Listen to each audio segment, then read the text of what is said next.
Bismillahirrahmanirrahim. Alhamdulillahi Rabbil Alamin.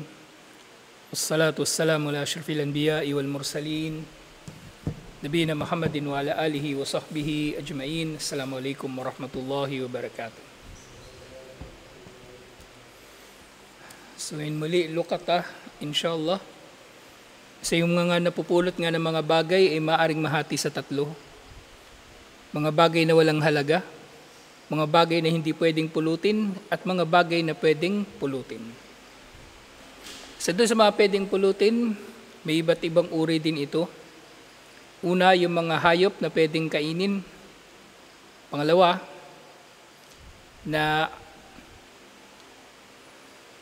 yung pangalawa? Yung mga bagay na pwedeng masira o mabulok. At pangatlo, yun na nga yung mga pera o mga bagay na mayroong halaga. So itutuloy natin yung pagtalakay doon sa Nau'u Thalith, yung Sa'irul Amwal, iba pang mga uri ng yaman o namang bagay na may value. Ito man ay pera, ito man ay alahas, o physical na gamit, cellphone o ano paman. Sa inyo sinabi, ang mga bagay na ito kannukudi wal awani, fayalzimu hifdal jami'i amanatan biyadihi. So marapat na ito ay kanyang pangalagaan. Wa ta'rifu alihi fi majami'in nas, at marapat na pabatid niya ito sa mga tao na nasa kanyang isang bagay na napulot. At ilalarawan niya ang bagay na ito na napulot niya sa kumbaga, kung ano lang yung basic na katangian nito. Kasi nga, yung iba pang mga katangian nito, hindi mo na ito sasabihin sa mga tao. Kasi yun na yung magiging basis mo kung sino ang makakapagsabi kung sino talaga yung tunay na may-ari. Okay? Sa halimbawa, yung natin ngayon, yung sample lang natin, yung pera. So, saan siya nakalagay? Anong itsura nung pinaglagyan niya, nung naiwan niya, yung pera? Mga ganong bagay. At patatalakay pa natin kanina isa pang sinabi ni Propeta Muhammad sallallahu alaihi wasallam sa isang hadith na ito nga, i'rif waqa'iha wa afasiha. Na sinabi ni Propeta Muhammad sallallahu alaihi wasallam na kapag makita na raw yung may-ari o lumapit sa iyo, dumating yung may-ari o nag-aangkin, sino mang nag-aangkin na ang bagay na yon ay kanya, sasabi ni Propeta Muhammad sallallahu alaihi wasallam, i'rif waqa'aha wa afasiha. Ilarawan mo kung ano ang lalagyan nito at kung ano ang tali nito. So ito yung sinabi ni Propeta Muhammad sallallahu alaihi wasallam nang siya ay tinanong tungkol sa napulot o nawawala na ginto at silver. So pag dumating daw yung nag-aangkin na may-ari, sabihin daw ito o itanong sa kanya. Nailarawan ang lalagyan nito o kahit ang tali nito. Kasi sa pamagitan nun ay madidistinguish natin yung nag-aangkin lang at yung tunay na familiar talaga doon sa pinaglagyan na maaring siya talaga yung may-ari. Thumma arif hasana, at ipabatid sa mga taong tungkol dito sa loob ng isang taon, fa illam tu'raf fastanfiquha. At kung hindi nga makikilala kung sino yung may-ari sa loob ng isang taon, so maaari niya na itong gamitin. Wal takun wadi'atun endak, at maarapat na ito ay isang bagay na ipinagkatiwala sa iyo. Ibig sabihin, gagamitin niya ito hindi bilang kanyang property. Hindi niya ito magiging property, pero ito ay kumbaga gagamitin niya pero nananatiling hindi ito sa kanya. So binibigyan lang siya ng limitadong karapatan na magamit ito bilang nakapulot na walang nag-aangkin dito o walang nagmamayari talaga dito na nakikilala. Okay? Kung sa batas, sa Latin, merong terminolohiya na tinatawag na usufruct. Yung usufruct, ito yung paggamit mo o pagpapahintulot sa iyo na magamit ang isang bagay, pero ang limitasyon nito ay hindi mo ito pag-aari at hindi mo ito pwedeng sirain. Hindi mo siya magagawa ng kung ano man yung gusto. Hindi mo magagawa dito ang ano man gusto mong gawin lang. Yun ang usufruct. Halimbawa dito, yung konteksto ng usufruct sa mga lupa, sa mga rights. Merong lupa na titled. Sinasabing titled kasi pag-aari talaga ito nung kung kanino nakapangalan yung title na yun.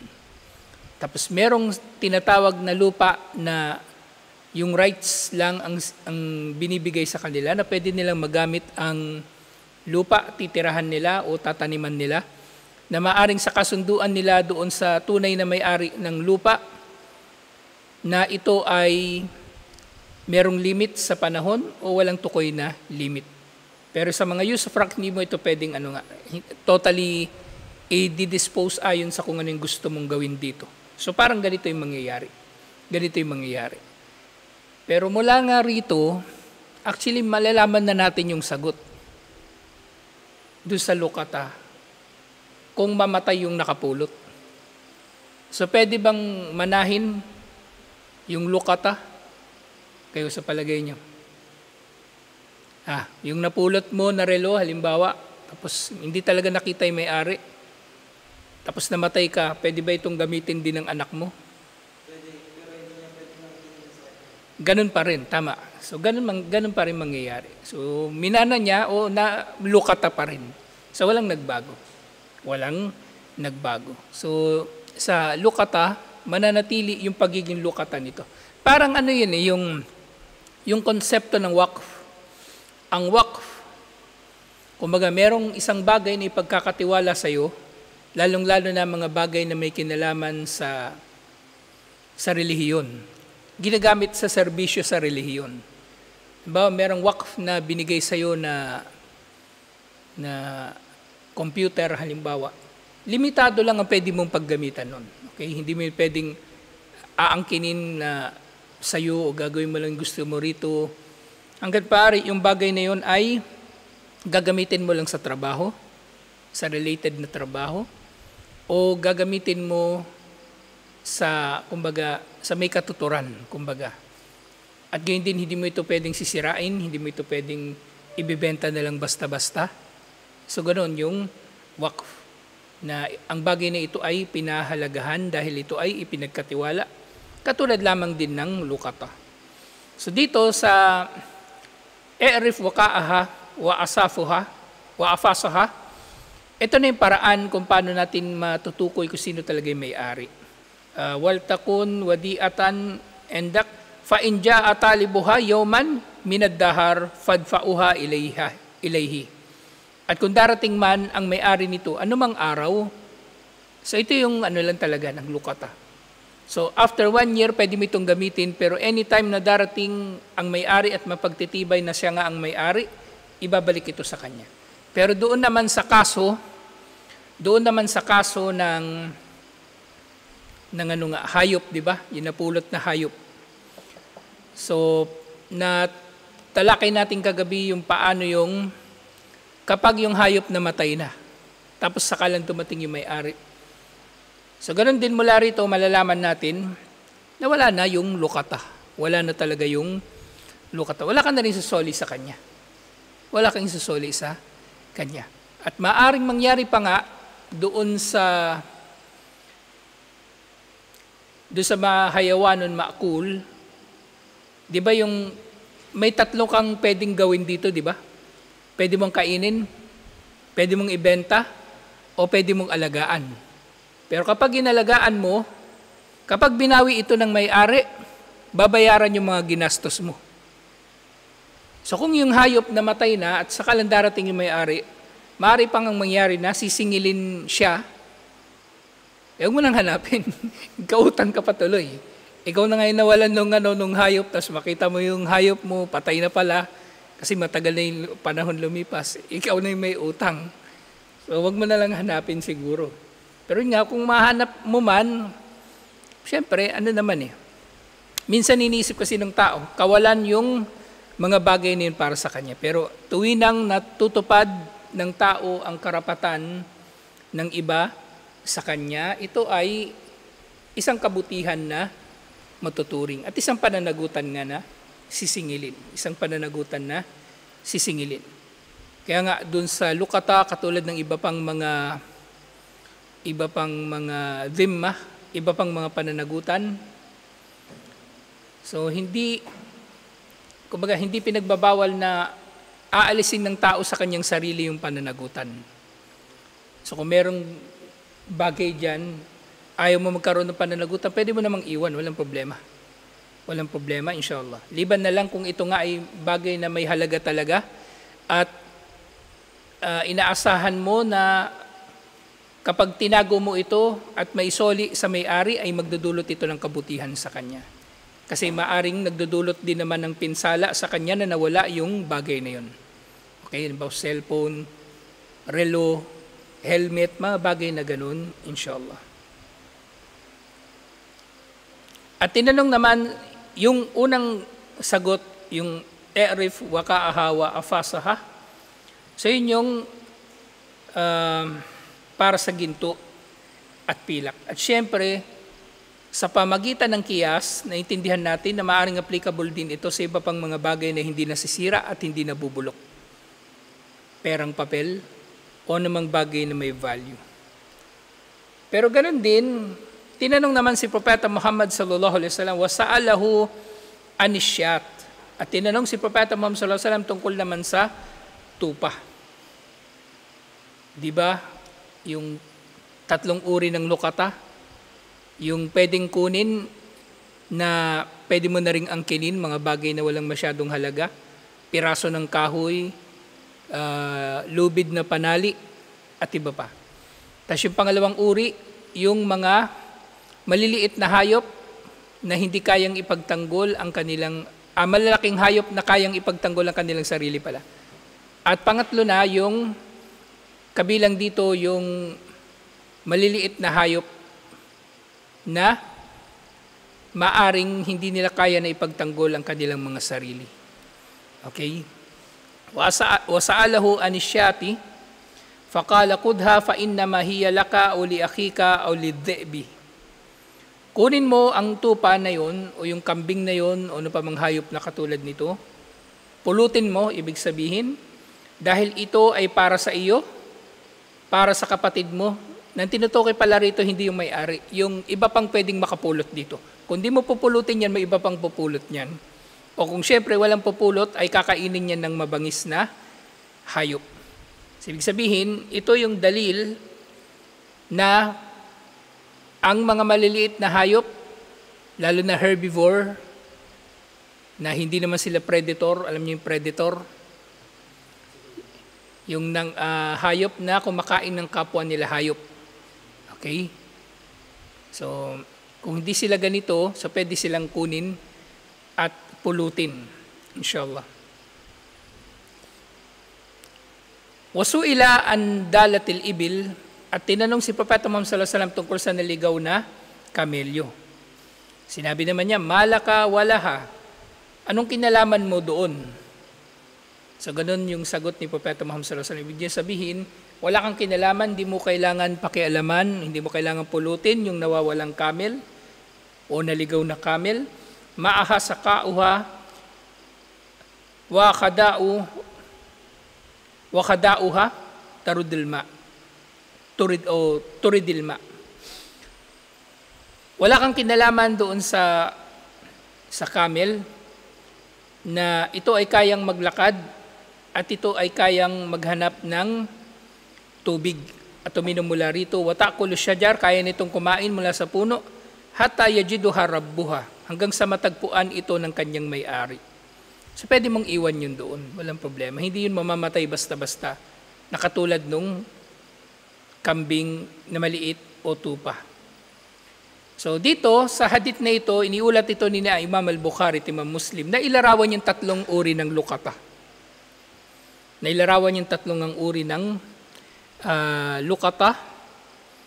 So una nga, yung hindi ito yung tatlong uri na yung kumbaga yung kanina yung pwedeng pulutin kasi wala namang binanggit dito na na yung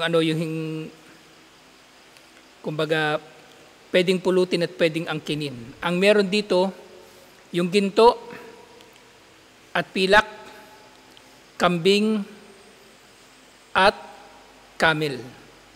So yung ginto at pilak syempre pwede mong kunin kasi angkinin ito ng iba at maaring hindi isusoli sa may-ari nito. Kukunin mo ito sa layunin na isoli ito sa may-ari nito. At pangalawa, yung kambing, kunin mo ito dahil maaring papatayin ito ng mabangis na hayop. Itago mo hanggang sa makita ito ng may-ari. Pangatlo, yung camel, hindi mo ito kailangan pulutin dahil kaya nitong ipagtanggol, kaya nitong buhayin ng sarili nito, inshallah. So doon sa hadith, yung sinabi ni Propeta Muhammad sallallahu alaihi wasallam, "I'rif waqa'aha wa afasaha." Ipalarawan mo sa kanya kung ano ang lalagyan ng pera na nawawala niya o ano yung tali nito. So nga, kapag gumawa ka ng ta'rif ng lukata, sa ta'rif ng lukata, ang sasabihin mo lang yung general na description nito. May napulot akong pera. Huwag mo na sabihin kung magkano. Kasi kapag may dumating sa iyo na tao na naghahanap ng pera, na nawalan siya ng pera, maaaring nawalan talaga siya ng pera. Pero hindi yun yung pera niya. Di ba? Kaya kapag mag-a-announce ka, may pera ako napulot, hanggat maaari huwag mo na sabihin magkano. Huwag mo nang sabihin may agila o ano. Kasi nga, isi-secret mo yun para malaman mo talaga kung sino may-ari. So bukod pa dun, saan nakalagay yung pera, o meron bang marka yung lagayan o palatandaan, katulad nga dito sa binabanggit, yung lagayan niya at yung tali niya. Okay? So yung waka, mayor batubihi alwi'a, alladhi takunu bihi an-nafaqa. Wal afas alwi'a, alladhi takunu fihi an-nafaqa. So yun nga, yung waka, ito yung tali. At yung afas, ito na yung kumbaga yung wallet o yung pitaka o yung pouch na dito nakalagay yung pera na napulot. So hindi mo ito i-announce. Hindi mo sasabihin sa mga tao, may napulot akong pouch na may lamang 1,000, pouch na kulay pula, na may tali na kulay puti. Hindi mo kailangan i-announce yun kasi nga sa pamagitan ng mga yun, malalaman mo kung sino yung may-ari. Wa ma'na qawluhu sallallahu alaihi wasallam thumma arif hasana. Ito, mababalikan na natin yung ta'rif. 1 taon ang paghahanap dun sa may-ari o pag-aanunsyo na merong pera na nasa iyo. Pera o meron kang napulot na gamit o ano pa man. So, idinagdag pa rito ng mga scholar na hanggat maaari sa unang linggo na mapulot mo ang bagay na yon ay i-anunsyo mo to araw-araw. At sa susunod na mga panahon hanggang sa abutin ng 1 taon, once a week. Okay? Once a week. At i-announce mo to hindi sa masjid, kundi sa lugar na kung saan nagtitipon ang mga tao. Ay, udhkurha linnasi fi makani ijtimaihim min al-aswaqi wa abwabil masajid wal majami'i wal mahafil. So yung ta'rif na tinatawag, ito yung babanggit mo dito sa mga tao o paghahanap mo ng may-ari sa lugar na kung saan nagtitipon ng mga tao, sa mga palengke, sa mga pinto ng mga masjid. So yung bawal sa loob. Kahit ikaw, kung may mawawala kang gamit, ang bawal mag-anunsyo sa loob. Pero kung meron kang nawawalang gamit, i-anunsyo mo sa labas, pwede doon sa labas. Okay? Pwede doon sa labas. Actually, nangyari sa akin yan sana. First hand ko talaga natutunan yung hukom na yan. Nawala yung passport ko. Tapos tinanong ko yung kasama ko, saan kaya napunta yun? Sabi niya, hindi ko raw pwede, o siya, hindi siya pwedeng mag-a-announce na nawawala ito dun sa loob ng masjid. Doon daw kami mag-a-announce sa labas. So ito ngayon, applicable din dito, inshallah. Nasa labas ka. So kahit doon pa lang sa pinto ng masjid, ay i-anunsyo mo na ito, inshallah. Yung majami naman na tinutukoy dito, yung majami, so ano man yung lugar na kung saan natitipon yung mga tao, at gayon din yung mahafil, pareho lang ito ng kahulugan ng majami. So yung sana, na tinutukoy dito, sana isang buong taon. Muddatu amin kamil, isang buong taon, fafil asbu'il awwal min iltikatiha yunadi alayha kulla yawm. Sa unang asbu, unang week, first week ng pagkakapulot dito, araw-araw itong i-announce. Lianna maji'a sahibiha fi dalikal asbu'i ahra. Dahil mas malamang makikita mo, yung nawawalan nito ay maghahanap din ito sa first week. Thumma ba'dal asbu'i yunada alayha hasabu adatin nasi fi dalik. At pagkatapos ito ay mag-anunsyo ka na, sinasabi ng ibang scholar, at least weekly, pero yun nga at least kasi maring may mga panahon na hindi ka makakapag-announce. Kasi mas gagawin mo ito sa mga panahon na nagtitipon yung mga tao, inshallah. Okay? Pero yun nga, sa makabagong panahon, ang lukata syempre ay applicable na rin dito yung mga makabagong bagay. So pwede ka mag-anunsyo ng lukata sa Facebook, pwede ka mag-anunsyo ng lukata sa GC, pwede ka mag-anunsyo ng lukata sa pamagitan ng billboard o ano pa mang bagay na katulad nito. Bulletin board at iba pang mga bagay na katulad nito. وإذا كانت هذه الطريقة التعريف في العهد الماضي فإن الملتقط يعرف اللقطة بالطرق المناسبة في هذا العصر. So yun nga, kung ganito yung paraan nung unang panahon, so syempre sa panahon na ito, gagamitin natin yung mga iba pang paraan na maaring magamit, insha'Allah. Walmuhim, usulul maqsud, wa huwa badalu ma yumkinu lil wusuli ila sahibiha. Ang mahalaga ay mapagsumikapan mo na maisauli ang lukata sa may-ari nito. Wal hadithu yadullu ala wujubi ta'rifi bil lukata. Na kabilang sa mga aral ng hadith na ito, wujub ta'rif bil lukata. Ang obligasyon na i-anunsyo mo na meron kang napulot. So wajib yun. Kung meron kang napulot, sinarili mo lang, so yun ay kasalanan. Yun ay pananagutan, nasisingilin sa araw ng paghuhukom, dahil pinagkaitan mo yung nakawala nito ng kanyang karapatan na maibalik ang kanyang yaman. At sa Islam, kabilang sa maqasidu syariah, na pangangalagaan ng Muslim ang yaman ng tao, Musliman o hindi Muslim. Kilalaman natin ang may-ari o hindi. At gayon din, sa hadith na ito, makikita ang dalil ala wujubi ma'rifati sifatiha. So yung tao na nakapulot, dapat alam niya yung katangian nung bagay na napulot niya. Kasi maaaring mangyari nga sa paglipas ng panahon, ginamit na niya yung pera. Di ba, after 1 year, pwede mo na siyang gamitin. So, ginamit mo yung pera, pero may pananagutan ka pa rin doon sa may-ari na kapag dumating siya, isasoli mo yung pera na yun eksakto.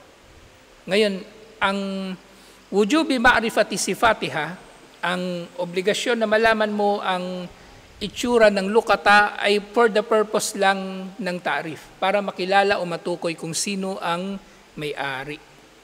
Yun lang. Kasi pwedeng masisira na rin yung lagayan na yun o mawawala rin sa'yo kung mamimisplace mo rin. So pwede mo siyang maisoli, inshallah. Hatta idha ja'a sahibuha wa wasafaha wasafan mutabikan litilka sifat dufiat ilay. Hanggang sa dumating ang may-ari nito at ilarawan niya ang mga larawan eksakto ng napulot mo, isusoli mo ito sa kanya. Wa in ikhtalafa wasfun laha anil waqi lam yajzi daf'uha ilayhi.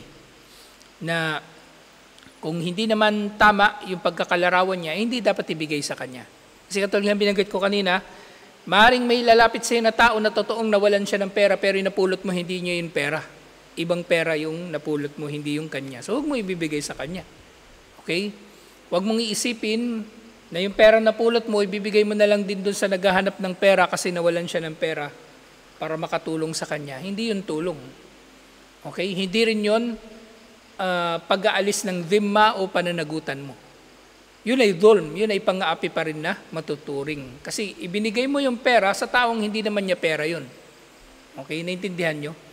Merong nawalan, tapos naghahanap sa inyo ng pera, hindi naman siya yung may-ari talaga nun, pero ibibigay mo na lang kasi naawa ka. Hindi pwede. Hindi pwede. So, kailangan mapagtibay na siya ang may-ari ng pera. Kaya nga, tayo ay naghahatol hindi dahil sa pagdududa, tayo ay naghahatol ayon sa yakin, sa katiyakan. Kaya nga sa korte, di ba, nabanggit na natin, tuwing ang magbababa ng hatol ang judge, sinasabi niya palagi, guilty beyond reasonable doubt. Kasi kung merong reasonable doubt sa anumang kaso, walang kaso. Hindi maaring mahahatulan ang tao ng anumang hatol sa kanyang pagpatay, pagnanakaw, o ano pa man. At sinabi rin, فَإِنْ لَمْ تُعْرَفْ فَاسْتَنْفِكُهَا. At kung hindi makikita o makikilala ang may-ari, ay pwede mo na itong gamitin. Ito yung istinfak na tinatawag. فَاسْتَنْفِكُهَا o فَاسْتَنْفِكْهَا. Amar pala ito. Istanfikha. Diba sinabi natin kapag sa fi'il at magiging isim ito na mayroong alif, sin at ta sa umpisa, ito ay talab. So nafaka, panustos. So gagawin mo itong panustos sa sarili mo. Gagamitin mo na ito. Pwede mo na itong gamitin. Dalilun ala annal multakit yamlikuha ba'dal hawli wa ba'dat ta'rif. So ito ay dalil na ang lukata ay mulk ng nakapulot nito matapos ang isang taon yung whole na tinatawag at matapos ang ta'rif paghanap sa may-ari nito. Whole, huwag niyo kakalimutan nito, pag sinabing whole, isang taon. Ito yung isa sa dalawang kondisyon sa zakah. Yung pag-abot ng pera sa nisab at pag-abot nito ng whole. Na umabot ito ng isang taon na hindi ito nabawasan at hindi ito naging mas mababa pa kaysa sa nisab. Yun yung zakah. So dito, dalawa rin. Kapag isang taon nang nasa iyo at hindi talaga nakilala ang may-ari matapos ang ginawa mong ta'rif, pwede mo na itong gamitin. Pero iba nga ang konteksto dito ng mulk na tinatawag. Mulk ng lukata, hindi mulk sa konteksto ng tamlik. Mulk ng lukata na ibig sabihin kapag nakita yung may-ari, isusoli mo sa kanya. Hindi siya absolute na pagmamay-ari. Dito nga nilinaw, lakin la yatasarrafu fiha qabla ma'rifati sifatiha. Na hindi niya ito maaring isauli sa kanino man bago pa matiyak na ang kanyang napulot ay pagmamay-ari nga ng tao na yun na nag-aangkin. Ay hatta yu'arraf wa'aaha wa wikaaha, hanggang sa malaman yung mga description nito, wa qadruha wa jinsuha wa sifatiha. Na siyempre, bukod doon sa paglalarawan dito, dapat malaman din yung qadar o yung halaga talaga nito. Yung qadar o yung halaga talaga dito, insha'Allah. At gayon din yung jins, yung uri ng pera. So, halimbawa, may napulot kang pera. Sasabihin niya, nawawalan din siya ng 1,000. Anong klaseng 1,000 yung nawawala sa'yo? Sa tatanong mo, 2,500. Napulot mo 1,000 buo. Ibig sabihin, hindi siya yung may-ari. Hindi siya yung may-ari. So yung sifa, yun na rin understood na ito inshallah. فَإِنْ جَاءَ صَاحِبُهَا بَعْدَ الْهُولِ وَصَفَهَا بِمَا يَنْتَبِكْ عَلَى تِلْكَ الْأَوْصَافِ دَفَعَهَا إِلَيْهِ. Pero nga kung darating ang may-ari, bago pa o after ng 1 taon, pareho lang, ibabalik sa kanya, regardless. Walang limit kasi talaga ang lukata.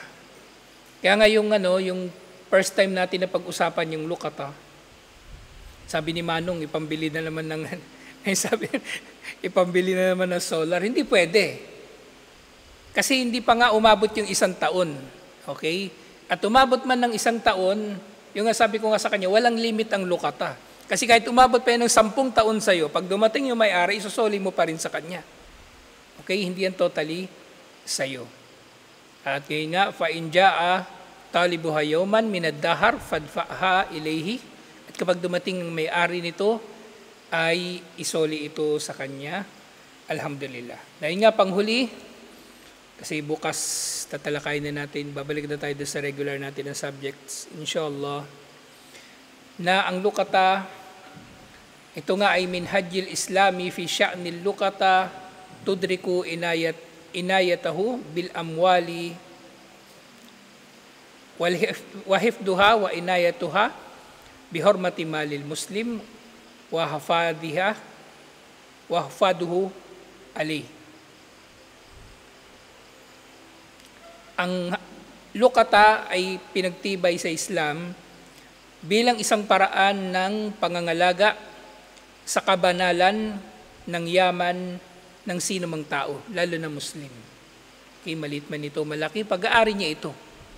Nawala niya, napulot mo, hindi yan nagiging sayo. Sa kanya pa rin yan. Kaya kailangang hanapin ng may-ari at isoli ito kahit kailanman niya malaman o makilala, kahit kailanman makilala ng nakapulot ang may-ari. Wa fil jumlati nudriku min dalika kulluhu hatta al-Islam ala ta'awuni alal khair. At sa lukata ay makikita natin ang aral ng pagtutulungan ng mga Muslim sa kabutihan. Dahil sa lukata, hindi lang ito pananagutan actually ng nakapulot. So pati yung mga tao na nakabatid tungkol dito, meron din silang pananagutan dito. Kung magsasabwatan ba sila para kamkamin nila yung napulot nila na halaga, meron silang mga pananagutan doon. Meron silang pananagutan doon. At dito natin tatapusin, alhamdulillah, ang usapin nito ng lukata, inshallah. So bukas, Thursday, sa tutuloy natin yung pagtalakay sa sira, inshallah. Assalamualaikum warahmatullahi wabarakatuh.